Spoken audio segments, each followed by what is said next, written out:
morning and welcome to Moments with Melinda. I am your host, Melinda Moulton, and today I have with me Brian Pine. Brian, how are you? Doing well, Melinda. Thank you. How are you?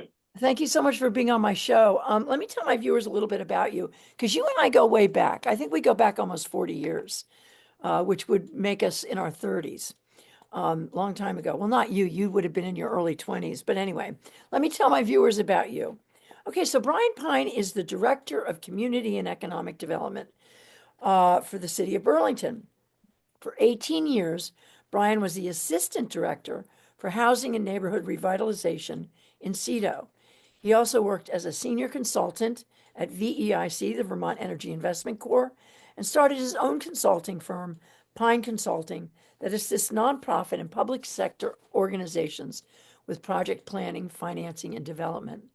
Brian also served as a Ward 3 city councilor from 1991 to 1995 and was elected again in 2018.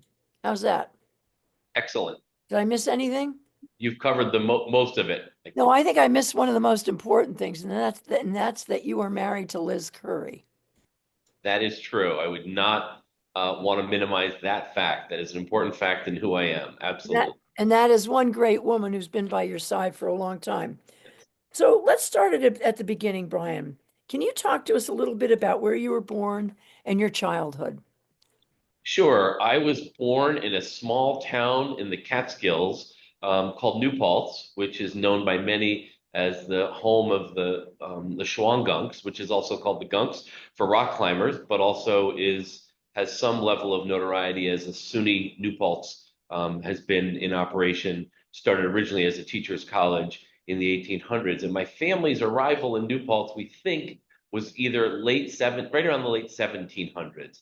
And they were farmers and farmed up on the mountain and did that until farming became much less viable, moved into town, ran a livery stable, and eventually one of the livery stable customers couldn't pay off his debt, and he handed my great-great-grandfather embalming equipment and said, "You might want to take this instead."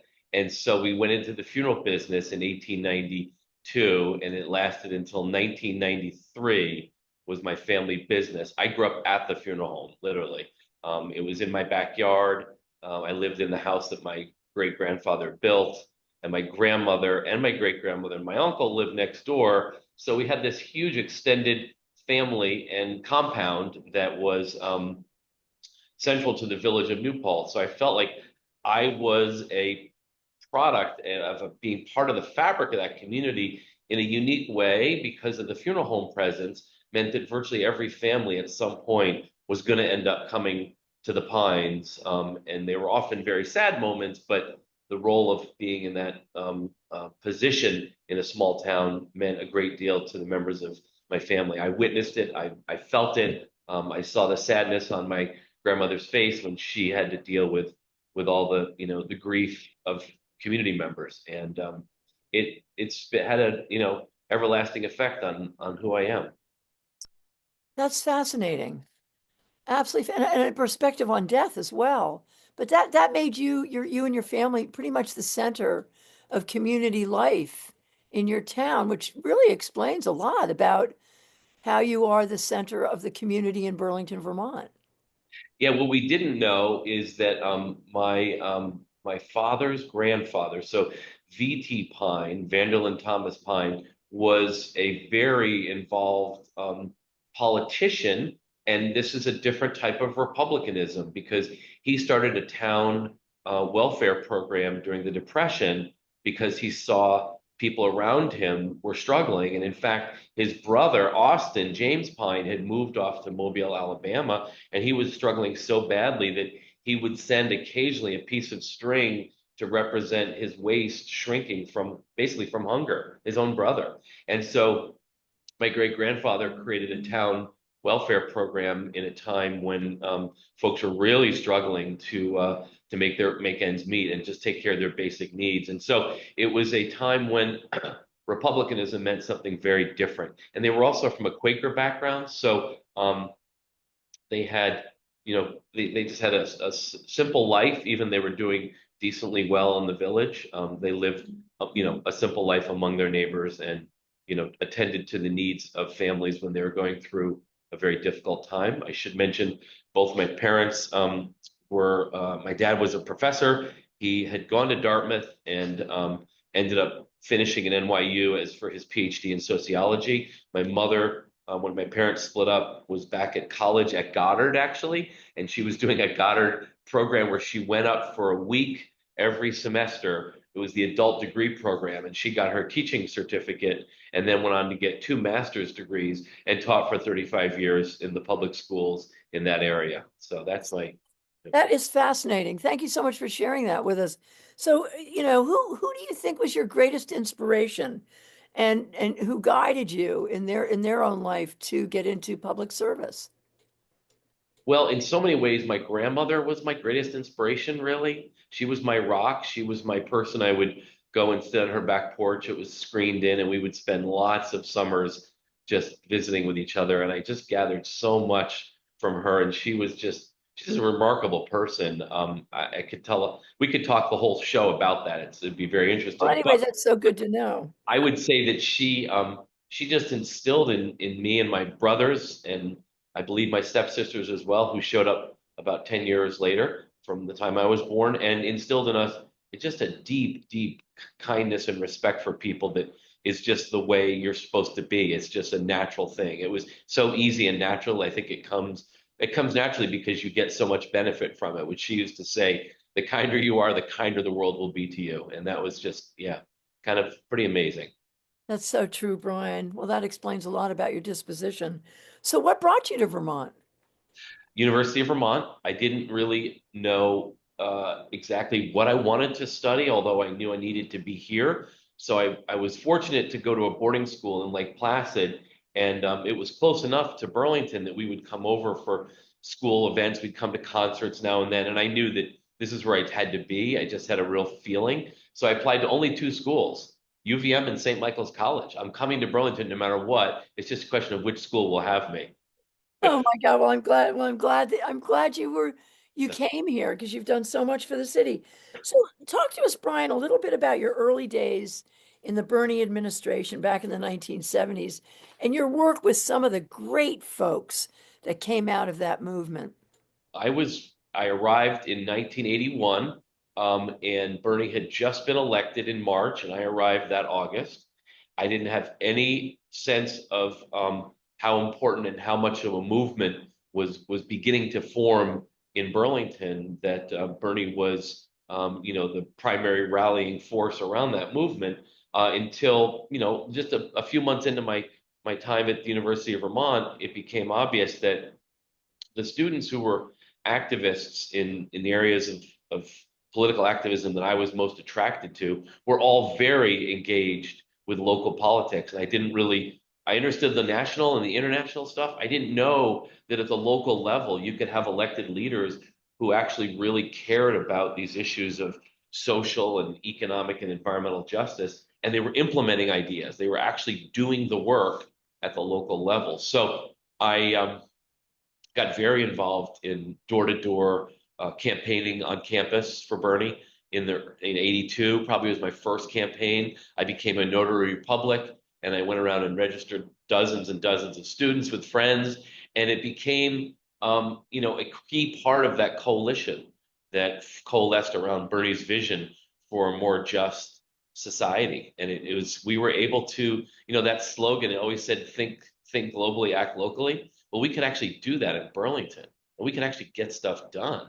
And so it was so incredibly inspiring to see what, he had opened up the doors of city government. He had Jim Rader as the clerk, and Jim was completely committed to, citizen activism, citizen engagement, basically a civic approach to government that really invited people in and made it possible for folks to take the information that was important to what it was to run a city and digest it and have meaningful opportunities for engagement. The neighborhood planning assemblies were coming together. CETA was being formed. It was just an incredibly heady time. And that's probably when I first met you, because the Alden plan was where we probably came together. And Right. you Which, know, I was, which which didn't come to fruition, but it was a brilliant, moment, really. It was a brilliant moment, and Bernie supported it, and we got 100% support in every level until we went for the bond vote, and we got 56%. Right. But we needed 2/3. But in retrospect, I'm really glad that we didn't do the Alden plan, because we probably would have really gone belly up because of the Well, I love that you immediately said within a year or two of it not getting supported, you said, you know what? We're going to do the incremental approach that Burlington seems to be ready for. That's what we're going to do. So you just pivoted. It was brilliant. You and Lisa just pivoted. You just immediately said, it's clear. I actually sat in this office right after the bond vote because Peter decided he was going to hire a bunch of people to do a telephone survey. And we literally called hundreds and hundreds of Burlington voters and asked them, what do you want? Why did you vote it? You're right. It was over half. It was 56% or something. But Yeah. why did we not get to the 2/3? And it was clear that people thought it was just a little too big, a little too much, a little too, It wasn't local. It was all this Ben Thompson. that's It true. was That's true. helicopters and big money and the Yes. 17 banks we brought together. And it was just, it was men. I mean, it was all Yeah. men. Yeah. I was, and at the end of the day, it ended up in the hands of two women, and our motto became two women with a vision for equity and inclusion on the waterfront. But anyway, enough Yes. about that. Thank Yeah. you for Yeah. being a supporter of that. So talk to us a little bit about some of the work that you've been doing since you became the CETO director in 2021, like the Resource and Recovery Center, the Trusted Community Voices Program, the Memorial Auditorium Redevelopment Project, and why TIF tax incrementing financing is so important to spur development and growth in the city. Talk to us a little bit about your job and what you're doing and what's Sure. important to you. Yeah. When I came back, I had worked at CETO from summer of 1996 until early 2015 in various roles, but primarily with a housing and neighborhood revitalization. I did work on some TIF related stuff. I did some work with Bruce that was related to your project on the waterfront, the gorgeous building that I was just in this weekend. I mean, talk about vibrancy. That's just a key piece. But so I came back after a hiatus. I was gone from 2015 until 2021, early 2021, I'd say Marchish. Mayor Weinberger asked me if I would consider coming back as the director. And I did have to think about it because I was enjoying my work as a consultant. It was very interesting to work with communities all over the state.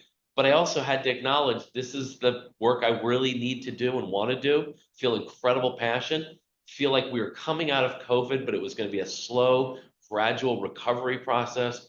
And what incredible honor. There's no higher honor than public service doing the work you want to do in the community you love. To me, there's nothing better. So it took a little while to get me on board, but once I did, I was pretty excited. I started in June of 2021. When I came back to the building, to City Hall, there was almost nobody here. People were not working in the building at that point, which I didn't really care for too much. That was not what I envisioned being the work environment. And so I immediately tried to rebuild the team. And in doing so, I did acknowledge the work that had been done around the Resource and Recovery Center, which was really intended to be the city's way to provide Burlingtonians, both residents and businesses and nonprofits and even visitors coming to see our wonderful city, provide them with access to resources and information to help navigate this just immediately post-pandemic world that we were in.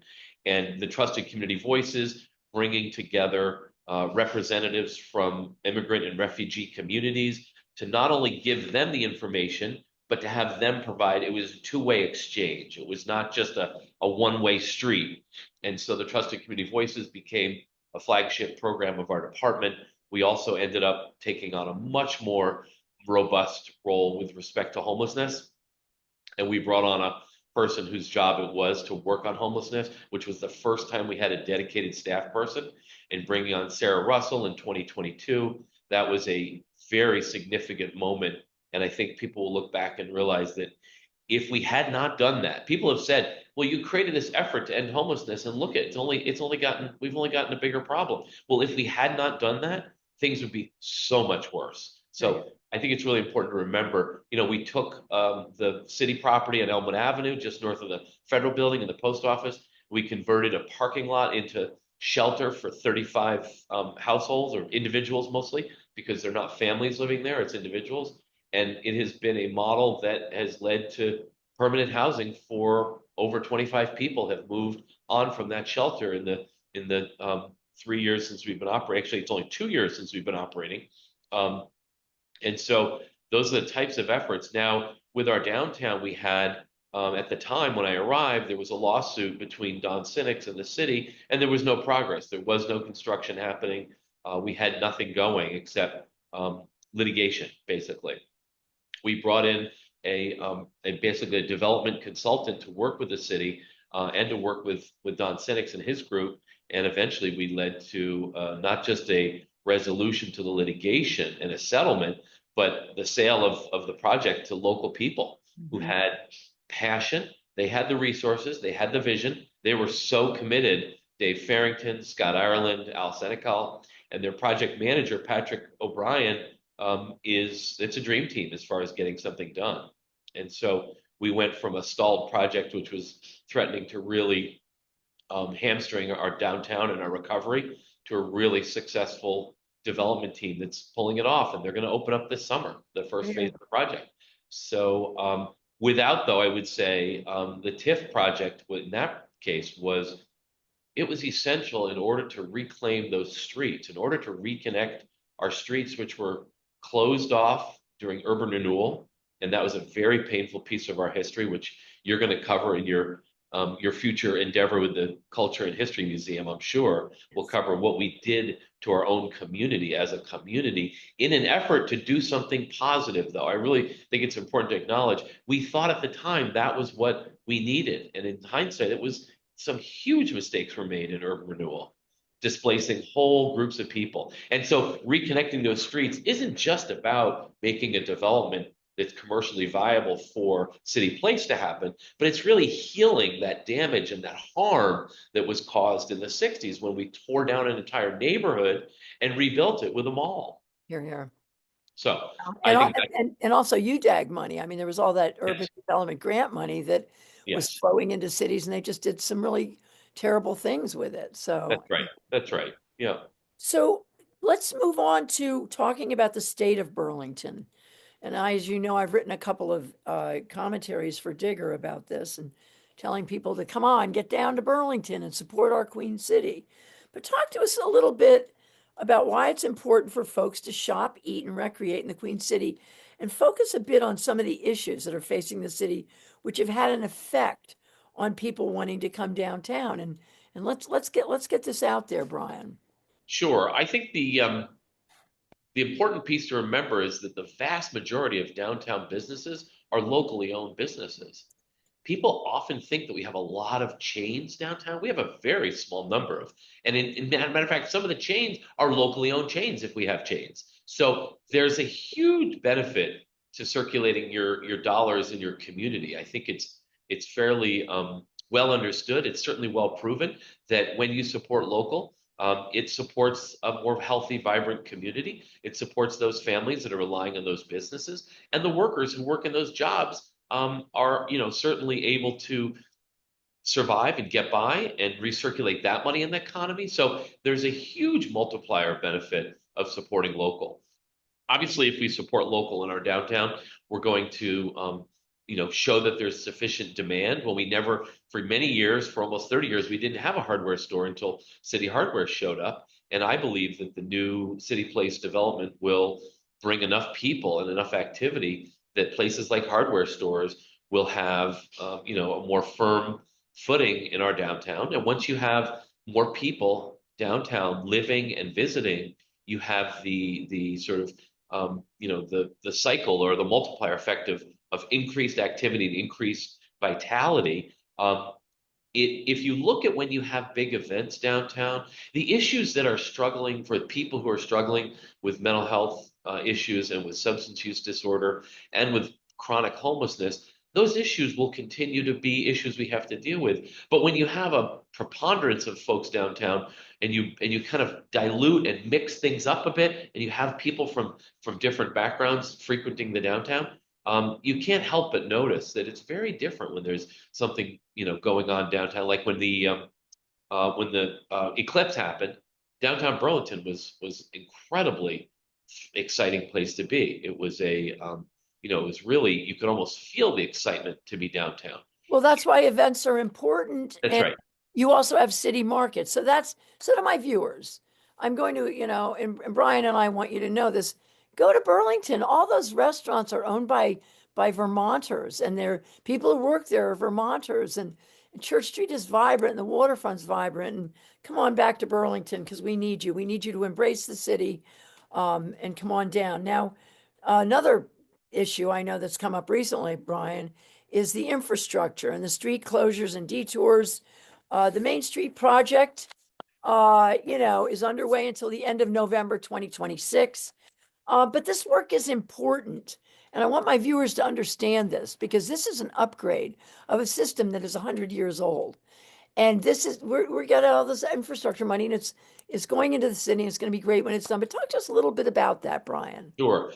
It should just be noted that work has been needed for decades. We just never had the ability to pull it off. And so with our downtown tax increment financing district, that's what made it possible. That's how we're funding this project. And the voters approved it because the voters were convinced that this was what we needed to do. I think every time we make a case to the voters about the future, the sustainability, protecting our lake, ensuring that we have adequate facilities for pedestrians and bicyclists, and we have a healthy, thriving downtown. People want that badly. They will always support that, I believe. And I think we've shown that we bring it to the voters and we show them, the vision, and the voters will support it because they know that our future is dependent on investing in key infrastructure that ensures the future of our city. And I think that's Absolutely. what we're seeing right now is very challenging. It is very challenging for small businesses who their bottom line is hit by the lack of traffic. It's we can't deny that. I would hope that we can find a way to sort of mitigate that impact and make it so that they can make it through. Because we certainly don't want any business who was here when we started at the project to not be able to survive till the end. Like that should be our goal, is everyone is still here at the end of the project. Well, I'm sure if anybody can figure that out, you can, whether it's a reduction in taxes or whatever, you'll figure that out. But I think it's very important for people to understand that this is an upgrade for the city that'll last for the next 100 years. I just want to give a shout out too about the Legacy Project. I would love to see the city bring back that document that went out 20 years, which was 2020. Because we're way beyond that, but I'd love to see that come back. So let's talk a little bit about the current state of affairs in our country. The work Bernie is doing with AOC to bring people back into the Democratic Progressive Party. Where do you see the future of our country? And how can people find some solace and hope in our future? Well, I do have to say it's heartening to see the crowds that are showing up for Bernie and AOC. I think they are bringing a message that folks are really, really craving that message. They're craving some clarity, and they're really looking for, I think, a very progressive populist economic message about how, those who are at the top are continue to benefit and are benefiting even more under this new administration, and that we need to sharpen our message and our narrative about who it is that we're fighting for. And Bernie and AOC are making that crystal clear. And I did hear the junior senator from Connecticut on National Public Radio over the weekend, and he spoke about this as well. And he spoke about the fact that we have a obligation to focus on the economic pain that people are feeling and to promote, real viable solutions and alternatives in a way that's really clear and speaks to their needs and speaks to their challenges and their struggles. When we talk about the fact that very few people after college can afford to buy a home, let alone rent an apartment. Rents are so high. College graduates are struggling. It really does, call into question the future of our middle class if people can't navigate after they get out of college in a But way Brian, that, I have a question for you because you're a wise man. So, Kamala Harris was giving $25,000 for new homeowners to buy a home, and they were trying to get rid of student loans for folks.